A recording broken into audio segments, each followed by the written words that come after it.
Michael Galloway was supposed to be just another statistic. I'd been in trouble since I was, 12 years old. When he turned 21, he was charged with criminally negligent homicide. I accidentally killed one of my best friends. Michael says he was trying to unload a pistol when he accidentally let go of the hammer and the bullet killed his friend.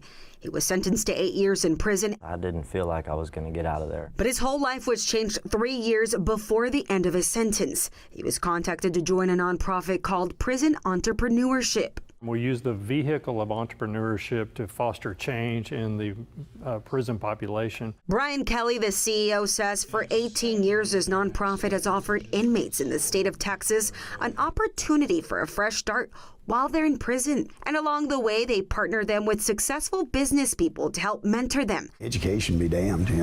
If you want something, just go learn about it, do what you need to do, and make it happen.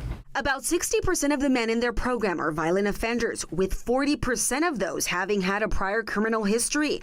And they say they have a 7.5% recidivism rate. Bryan, the CEO himself, is a success story. I was just in a desperate state, and I didn't know how to turn things around.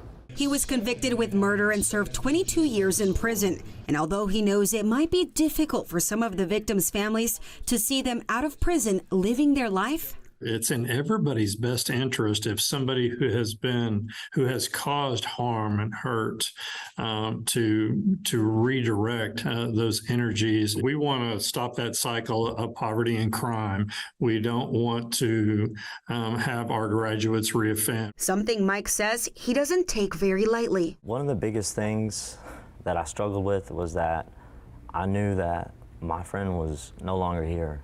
Like, he doesn't get to be here to have a family. I needed to honor his life by how I lived out the rest of mine. And so I took that to heart. The program does not take sex offenders. So far, they've helped start over 600 businesses. For more details, you can head to our website at KHOU.com. Anayeli Ruiz, KHOU 11 News.